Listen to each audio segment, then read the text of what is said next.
저는 올해 29살입니다. 대학교를 졸업하자마자 취직을 했고 처음 다닌 회사가 제가 생각하는 방향과는 맞지 않는 것 같아 반년 정도 다니다가 과감하게 사직서를 제출했어요. 그리고 남은 반년을 다시 열심히 준비해서 지금 다니는 회사에 들어오게 되었지요. 월급이라고 6개월 받았던 것도 새로 취직 준비를 하면서 홀랑 까먹었지만 그렇게 1년 보낸 시간을 날렸다는 생각이 들지 않게 새로운 회사에 들어가면서부터는 좀 더 열심히 저축을 했습니다. 제가 본격적으로 저축을 시작하면서 부모님 덕을 좀 많이 봤어요.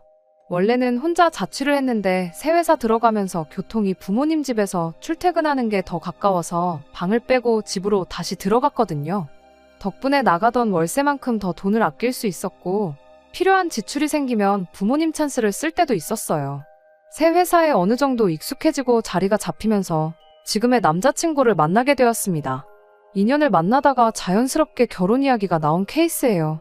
남자친구는 저보다 4살 위였고 회사 이름이나 벌이나 서로 비슷했어서 그런가 결혼 이야기가 처음 나왔을 때 조건 같은 부분에서 네가 잘났네, 내가 잘났네 따질 만한 건 없었습니다. 벌이 부분에서 사실 차이가 있긴 했었죠. 하지만 나이 차이도 있고 제가 1년을 쉬었던 일도 있다 보니 남자친구가 경력이 저보다 몇 년 더 앞서 있었기 때문에 나는 차이이지 직급이나 호봉을 똑같이 두고 본다면 별 차이 없이 비슷비슷한 정도라서 비슷한 벌이라고 한 겁니다. 당장만 두고 보면 남자친구가 저보다 달에 30만 원 정도 더 벌긴 했어요. 아무튼 결혼 이야기가 나오면서 나눈 이야기 중에 가장 먼저 나온 건 반반 결혼에 대한 이야기였습니다.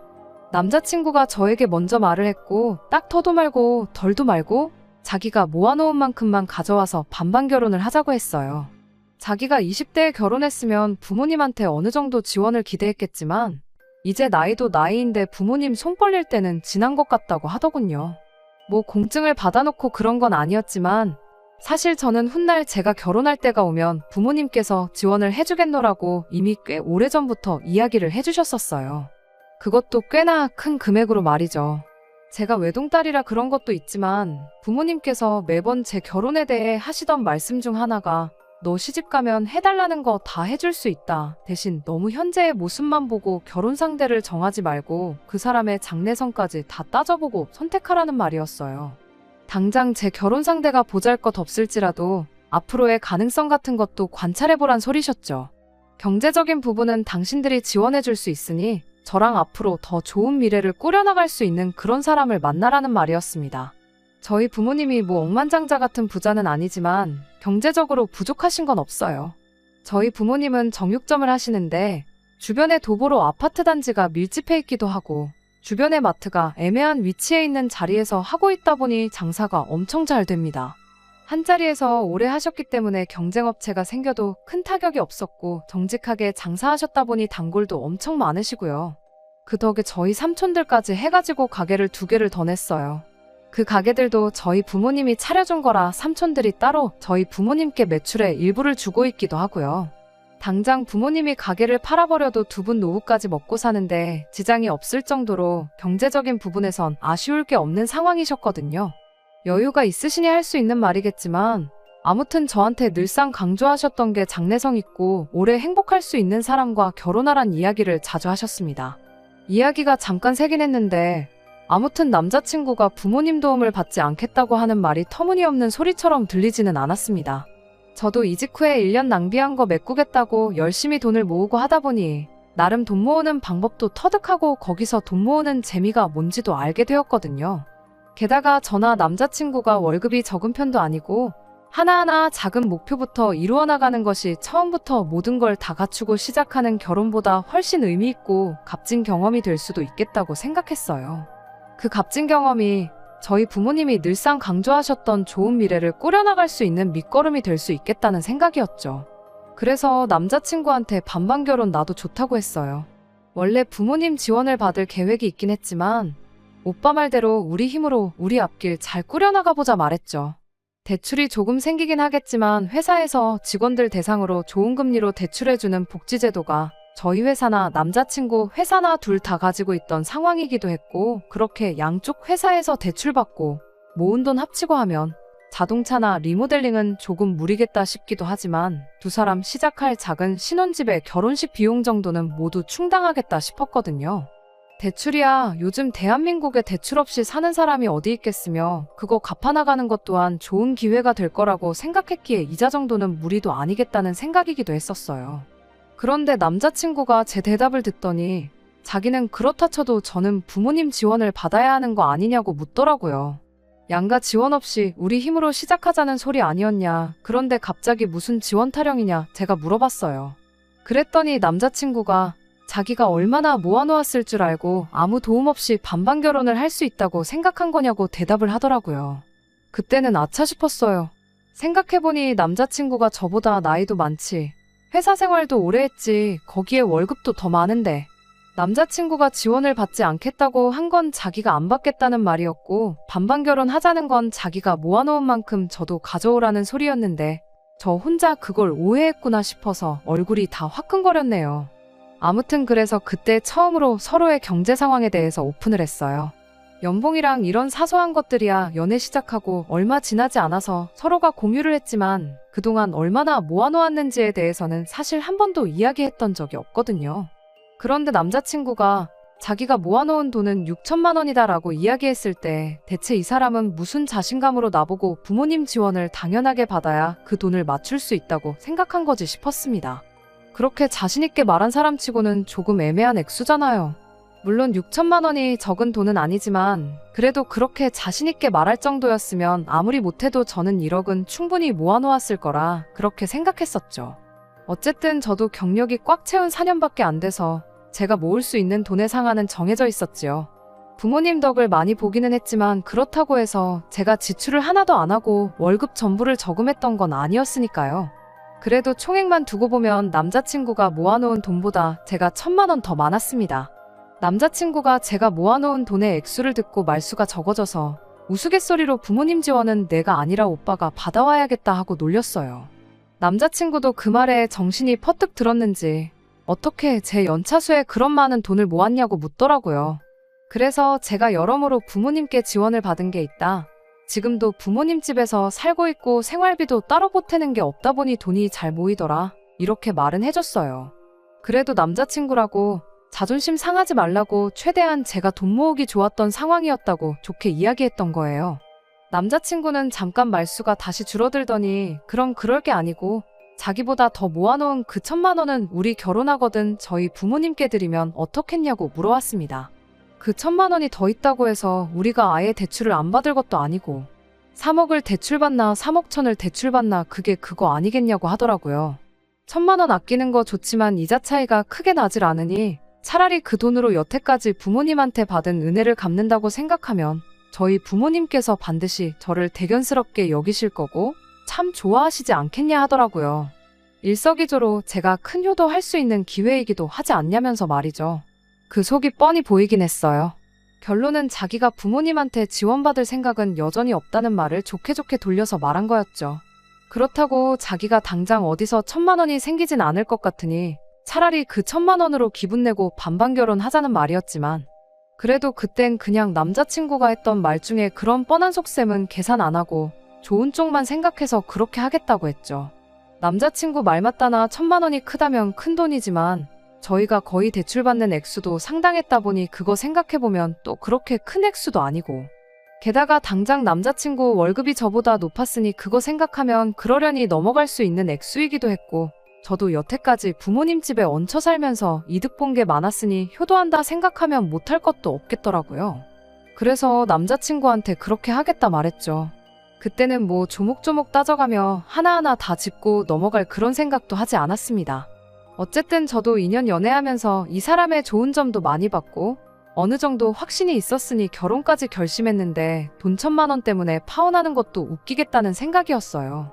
아무튼 그렇게 얼추 결혼 자금에 대해서 이야기가 끝나니 결혼도 어느 정도 확실시되는 분위기였어요. 그리고 그때쯤에서 서로를 양가 부모님께 소개를 하게 되었죠.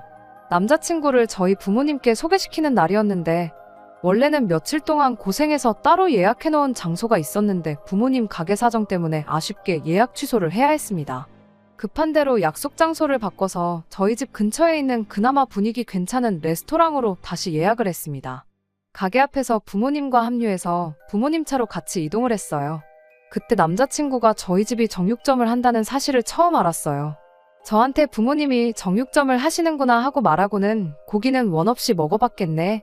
우리 결혼하면 고기 반찬은 매일같이 먹을 수 있겠다. 뭐 이런 반응을 보였습니다. 그때는 대수롭지 않게 넘겼어요. 사실 별로 따지고 들만한 발언은 하나도 없었고 말이죠. 아무튼 부모님께서는 남자친구를 어느 정도 마음에 들어 하셨습니다.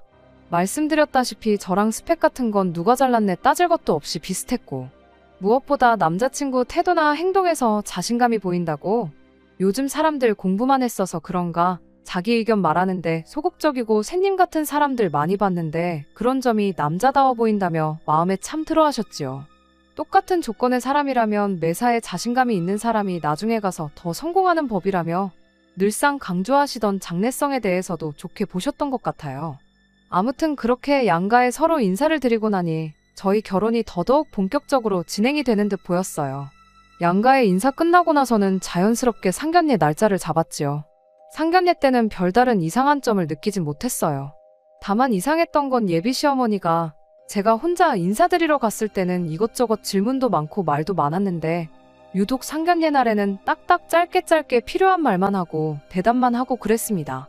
저만 있을 때랑 또 저희 부모님이 같이 계실 때랑 느낌이 다르니 그러는 거라 생각했어요. 상견례 분위기 자체는 나쁘지 않았거든요. 결혼 준비에 대해서는 저랑 남자친구 두 사람에게 전적으로 맡기는 걸로 하고, 예단이니 예물이니 이런 건 나중에 기회가 생기면 한 번 더 자리를 만들어 이야기를 나누자고 했고, 상견례는 그렇게 문제없이 끝이 났지요. 양가 상견례도 별탈 없이 끝났고 이제 뭐 결혼하는 건 시간 문제구나 싶었지요. 제 친한 지인들 몇 명한테만 나 곧 있으면 결혼한다고 제 소식을 알렸고, 청첩장이 나오면 나오는 대로 다른 사람들한테도 전부 알릴 계획이었습니다. 그런데 상견례 지나고 나서 며칠 지나지 않아서 예비 시어머니한테서 저만 따로 만나고 싶다는 연락을 받게 되었어요. 제 번호는 처음 인사드린 날 알려드리긴 했지만 그 이후로 저한테 연락 한 번 없었고, 결혼 준비는 상견례 때 저희한테 전적으로 맡긴다고 하셨는데 무슨 할 이야기가 있어서 찾으시나 싶었습니다.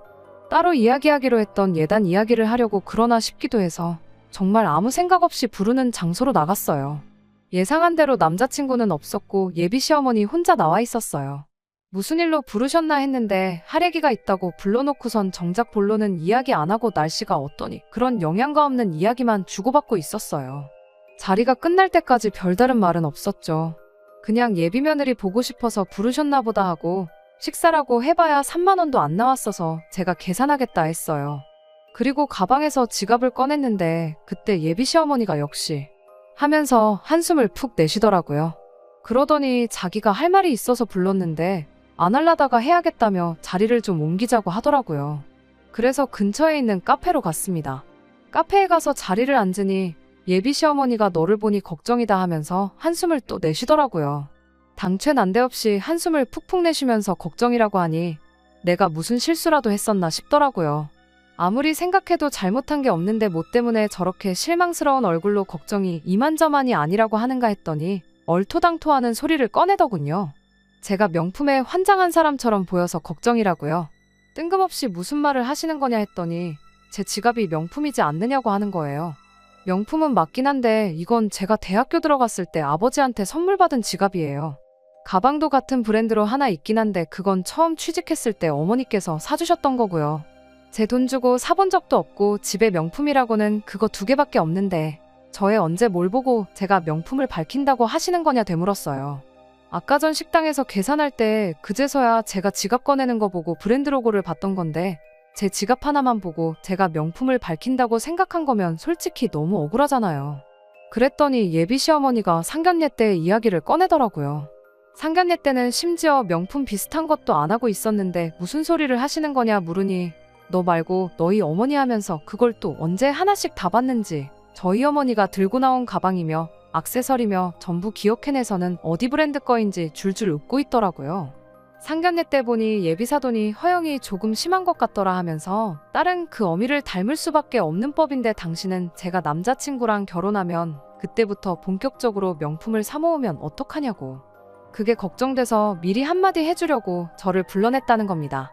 저희 어머니가 명품 몇 개 가지고 계신 건 사실이지만 자리가 자리였으니만큼 힘주고 나가셨던 건데 그게 뭐 문제가 될 게 있냐고 또 되물었어요. 그리고 반반 결혼하는 데다가 맞벌이 하는데 갖고 싶은 게 있으면 명품이든 가품이든 상황이 되면 사는 거지 그게 왜 문제가 되느냐고도 한마디 했죠. 그랬더니 제 생각부터가 틀려먹었다면서 예비사돈 정육점 하는데 그런 비싼 장구들이 필요나 하냐며 지금 말하는 거 보니까 좋게 경고만 하고 끝내려고 했는데 이참에 아주 정신머리를 싹 바꿔놓아야겠다고 혼자 진지해서 있는 겁니다. 송충이는 솔잎만 먹어야 된다는 말 못 들어봤냐면서 옛 성현들의 말이 틀린 게 하나도 없답니다. 부모는 자식의 거울이란 말도 마찬가지라고요. 뭔 소리를 하고 싶어서 저러나 했더니 정육점 하는 저희 부모님이 주렁주렁 명품을 하고 다니는 게 말이나 되냐는 소리를 하고 싶었던 거예요. 부모는 자식의 거울이라는 말을 꺼내는 것도 역시 명품 밝히는 어머니 밑에서 자란 딸이니 똑같을까봐 걱정이라는 말을 하고 싶었던 거고요. 듣자 하니 정말 예비 시어머니와 예비 며느리라는 관계를 떠나서 너무 열이 받더라고요. 종알종알 떠드는 거 좋아하시는 분이 상견례날에 왜 말이 없나 했더니 저희 어머니가 어디 백 들고 어디 팔찌를 하고 무슨 귀걸이를 하고 나왔는지 옷은 어디 브랜드인지 전부 관찰하고 있어서 말이 없었던 거였죠. 가방이야 로고가 커다랗게 박혀있으니 그렇지만 옷이며 장신구며 그런 건 어디 브랜드인지 줄줄 꿰고 있는지 누구야말로 명품에 환장해서 보기만 해도 어디 제품인지 다 알고 계시냐고 따졌어요. 그리고 정육점 하시면 뭐 명품백 들면 안 되는 법이라도 있냐고 손님들 고기 담아주는 검정 비닐봉투라도 들고 다녀야 하는 거냐고 한마디 했습니다. 오히려 사람을 그 직업으로 평가하는 아줌마 때문에 아줌마 아들도 다시 보인다고 했어요. 제가 보통 저희 부모님 벌이 가지고 자랑은 하지 않지만 그날은 안 할 수가 없었네요. 저희 부모님이 한 달에 얼마를 버시는지나 알고 그러시냐. 저희 어머니가 피땀 흘려 번 돈 알아서 쓰신다는데 남이 사 관심 끄고 부러우면 아줌마도 하나 사서 들고 다니라 했죠. 명품 때문에 거덜날 우리 집 주머니 사정 걱정할 시간에 아줌마 아들 월급 관리부터 똑바로 시키라고요. 제가 말은 따로 안 했지만 당장 반반 결혼은 하고 싶은데 부모님한테 돈 한 푼 못 받아올 것 같다고 제가 모은 돈 엄마한테 주라던 사람이 아줌마 아들이라고요. 나보다 일을 해도 몇 년을 더 했고 월급을 더 받았어도 몇 번을 더 받았는데 어떻게 나보다 모아놓은 돈이 더 적을 수가 있냐고. 사람이 명품 몇 개 들고 다닌다고 해서 과소비한다고 말하기 전에 아줌마 아들 소비 습관부터 고쳐놓고 이야기하라 했습니다. 부모는 자식의 거울이라고 하지 않았냐고. 하나를 보면 열을 아는 법인데 남자친구도 어떤 사람인지 수준이 딱 보인다고 했어요. 그런 사람하고 결혼하기에는 내가 너무 아까운 것 같다고 결혼은 오늘일 때문에 없던 걸로 하는 게 맞는 것 같다고 말하고 자리에서 일어났습니다. 남자친구한테 파혼통보는 제가 직접 할 테니 걱정 마시라고 말하고 돌아왔어요. 제가 보통은 어른한테 이렇게 따따따 쏘아붙이질 못하는데 저희 부모님 욕을 먼저 해주시니 입에 따발총을 물었던 것처럼 이 말 저 말 다 나오더라고요. 집에 돌아와서 연락하는 시간도 아까워서 돌아가는 길에 문자로 남자친구한테 오늘부로 파혼이라고 연락했어요. 갑자기 왜 그러냐고 묻길래 예비 시어머니한테 했던 말 그대로 내가 너한테 너무 아깝고 우리 집이 너네 집하고 사돈 맺기엔 너무 과분하다고 한마디 해줬네요. 그날 저녁에 집에서 뭐 자초지종을 듣기라도 했는지 남자친구가 저희 부모님 가게까지 찾아와서 저랑 이야기 좀 하고 싶다고 빌고 있었어요. 저희 집이 어딘지 모르니 한번 와봤던 부모님 가게까지 찾아온 거예요. 부모님 가게까지 한달음에 달려가서 남자친구한테는 내 마음 바뀔 일 없으니까 설득할 생각은 하지 말라고 했어요. 한 번만 더 가게로 찾아오면 영업방해로 신고하겠다 엄포도 놓았고요. 파혼하기로 한 경위에 대해서는 부모님 모르게 하고 싶었는데 결국 부모님한테도 다 이야기할 수밖에 없었네요. 부모님은 당신들 직업 때문에 제가 파혼하게 될 줄 몰랐다고 하면서 자책을 하셨는데 그렇지 않다고 파혼하게 된 건 남자친구 어머니 때문이지 부모님 직업 때문이 아니니 그렇게 생각하지 마시라 했습니다. 그리고 오히려 이렇게 일찍 예비시 가족들의 쓰레기 같은 본성을 알게 된 게 천만 다행 아니겠냐고 했어요. 모르고 결혼했었으면 평생 이혼했다는 꼬리표 달고 살 뻔했는데 파혼으로 끝났지 않냐고요. 청첩장도 안 나왔고 제 지인 몇 명만 알고 있던 사실인데 이쪽이 100배 1000배 낫잖아요. 다 끝난 마당에 악담까지 하긴 싫지만 행복을 빌어주고 싶지는 않네요. 계속 그렇게 열등감 속에 살면서 아들 창창한 앞길 망쳐놓은 후회 속에 살았으면 좋겠네요. 끝까지 들어주셔서 감사합니다. 오늘의 사연은 여기까지입니다. 구독과 좋아요, 알람 설정 부탁드리고 더 좋은 사연으로 다시 찾아뵙겠습니다. 감사합니다.